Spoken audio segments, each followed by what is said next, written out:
अस्सलाम वालेकुम रहमतुल्लाहि व बरकातुहू। नाज़रीन, कैसे हैं आप? उम्मीद है कि आप खुश होंगे। अल्लाह ताला आपको ढेरों सारी खुशियाँ अता फरमाए और अल्लाह पाक आपको सेहत व तंदुरुस्ती अता फरमाए। नाज़रीन, ऑनलाइन तिब्बी कोर्स के सिलसिले में हमारा टॉपिक चल रहा है दिमागी अमराज का। तो दिमागी अमराज में एक बहुत बड़ा मर्ज है जिसको फालिज कहते हैं, इंग्लिश में इसको पैरालाइसिस कहते हैं। आज हम बात करेंगे कि फालिज क्यों होता है, फालिज की इकसाम कितनी है, फालिज होने से पहले कौन कौन सी अलामात ज़ाहिर होती हैं और फालिज का दुरुस्त इलाज क्या है।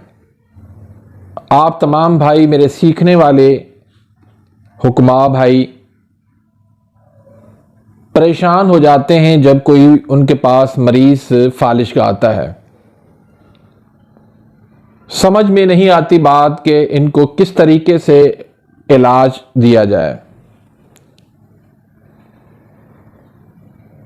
और फालिज के जो पेशेंट्स होते हैं, मरीज होते हैं,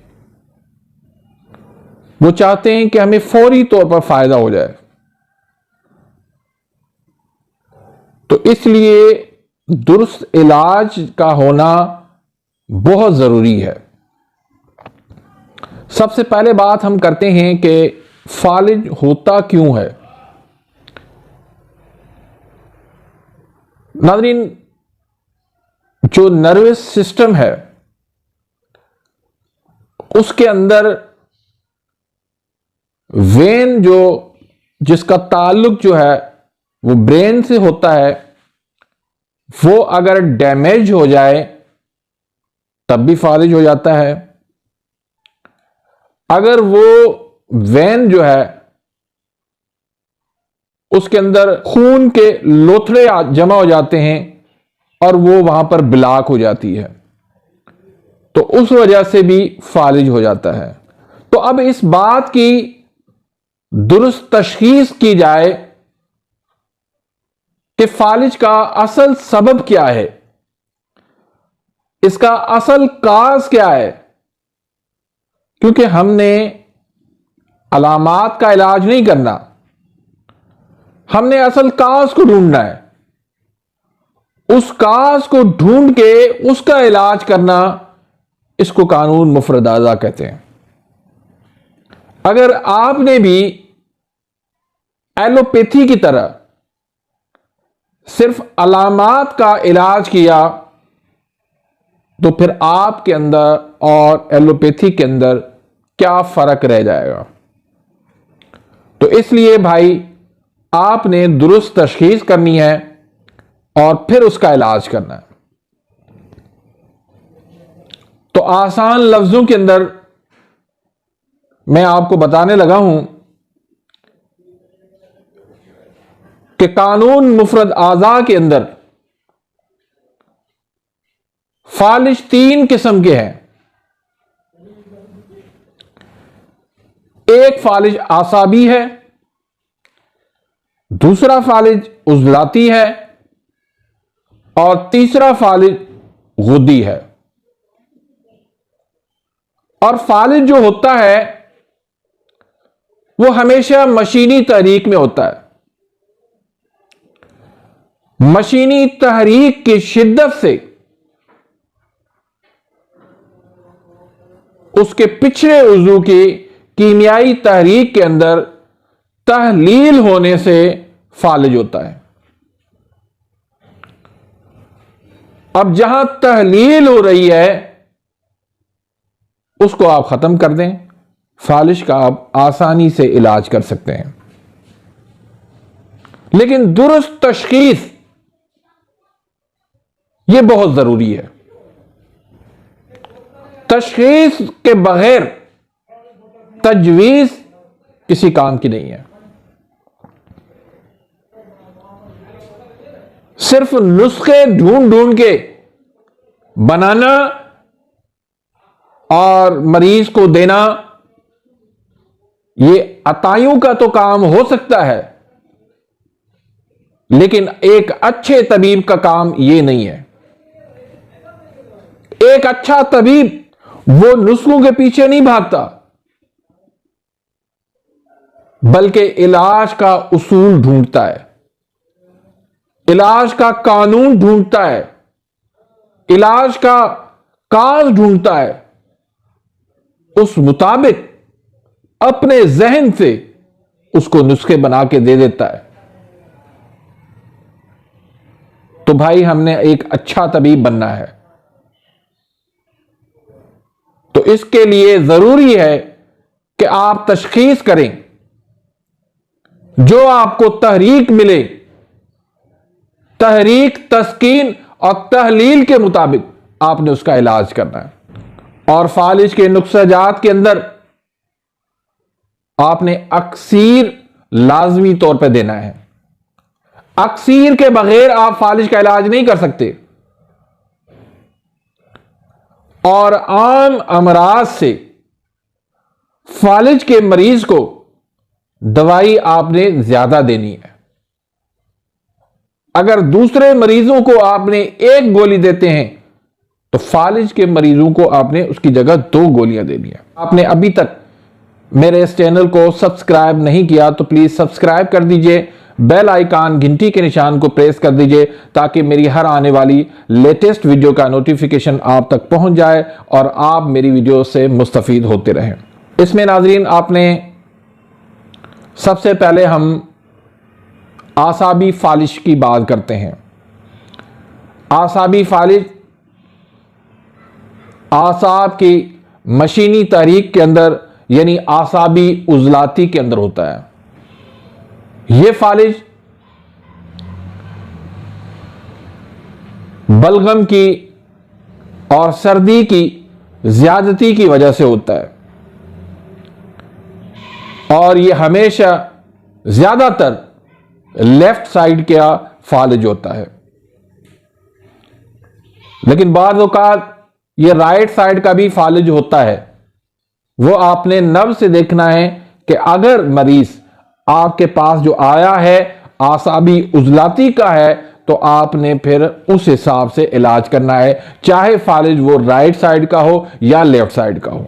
इसमें सबसे पहले आपने ग़िज़ा जो देनी है वो आपने 6 नंबर, 1 नंबर और 2 नंबर ये आपने और 5 नंबर भी ये आपने मुकम्मल परहेज करवानी है। और साथ में आपने जो ग़िज़ा देनी है वो 3 और 4 नंबर ग़िज़ा के चार्ट में से देनी है। कावा आपने देना है अजवाइन और पुदीना का। और जो नुस्खा जात हैं आसाबी मिजाज के फालिज के लिए वो मैं आपको बाद में बताता हूं। अब आते हैं हम उजलाती फालिज के लिए। तो जो उजलाती फालिज होता है वो उजलात के जो मशीनी तहरीक यानी उजलाती गुद्दी तहरीक होती है तो उसमें वो फालिज होता है और ये फालिज जो है ज्यादातर निचले धड़ का फालिज होता है और इसका ताल्लुक जो है वह हराम मगज के साथ है। तो यहां पर हम जो है उजलाती गुद्दी तहरीक है तो ये हमेशा अपने पिछले उजू यानी दिल है ना, तो इसका पिछला उजू कौन सा हुआ? दिमाग। दिमाग के कीमियाई तहरीक के अंदर वहां पर यह तहलील पैदा हो रही होती है। तो उस तहरीक को हमने खत्म करने के लिए उसी मिजाज की हम दवाई देंगे यानी 6 नंबर की दवाई देंगे। तो इसमें आपने 1 नंबर, 2 नंबर और 3 नंबर की ग़िज़ा चार्ट में से बिल्कुल बंद करनी है। 4, 5 और 6 नंबर वाली ग़िज़ा आपने इस्तेमाल करवानी है। और कावा जो आपने देना है वो इलायची और सफ़ेद ज़ीरे का देना है।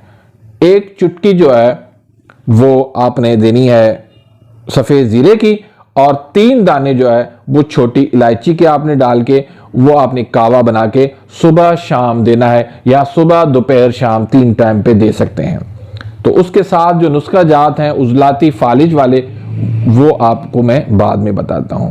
अब आते हैं तीसरा फालिज जिसको हम गुद्दी फालिज कहते हैं। इसकी तारीख देखनी है, तारीख देखकर उस मुताबिक आपने इलाज करना है। तो इसमें आपने 4, 5, 6 इसकी आपने मुकम्मल ग़िज़ा बंद करनी है।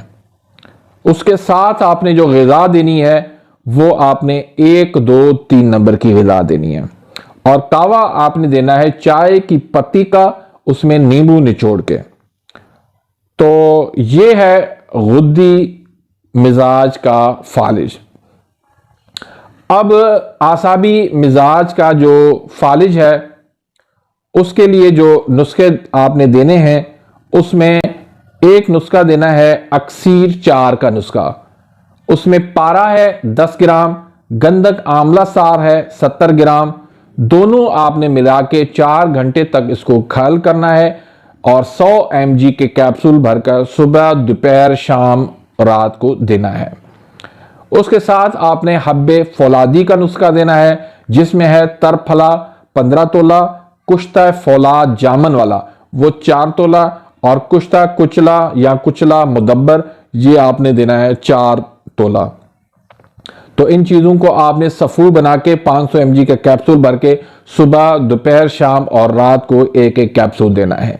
तीसरा जो नुस्खा आपने देना है जिसको हम कहते हैं हब्बे फालिज, उसमें आपने मगज जमाल गोटा ये आपने 10 ग्राम देना है, शंगरफ 20 ग्राम शामिल करना है, कुचला मुदब्बर 40 ग्राम और राई इसमें 80 ग्राम शामिल करके इसका आपने सफ़ूर बना के अपने 250 mg के कैप्सूल भर के सुबह, दोपहर, शाम एक एक कैप्सूल देना है।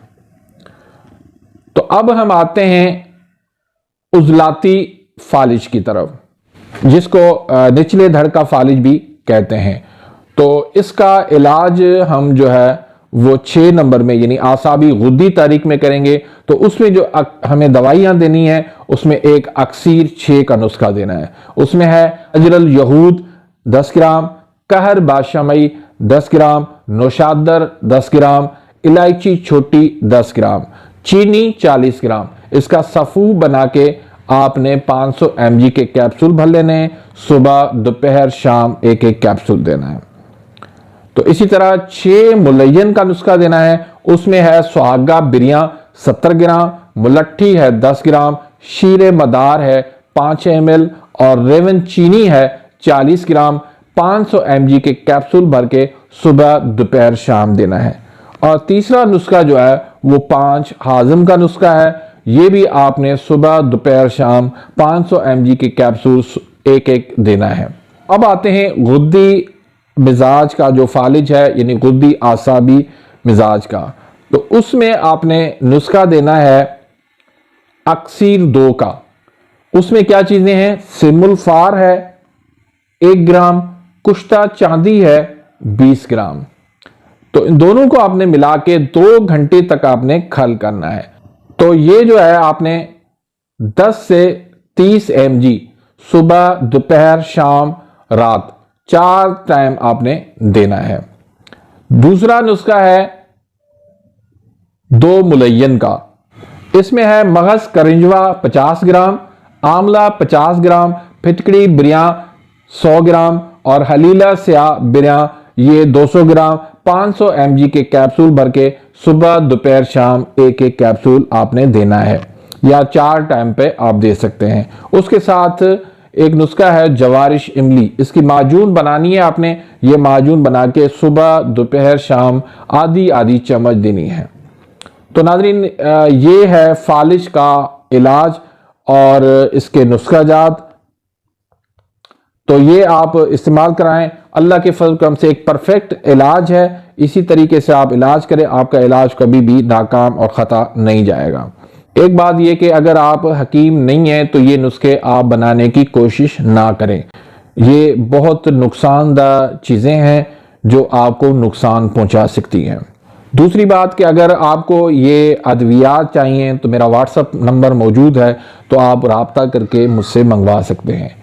लेकिन आखिरी बात फिर मैं यही कहूँगा कि कोई भी फालिज हो उसके लिए तशखीस होना बहुत ज़रूरी है। तो नाज़रीन इसी के साथ ही मैं इजाज़त चाहता हूँ। मिलते हैं इंशाल्लाह नेक्स्ट वीडियो में, तब तक के लिए इजाज़त। अल्लाह हाफिज़।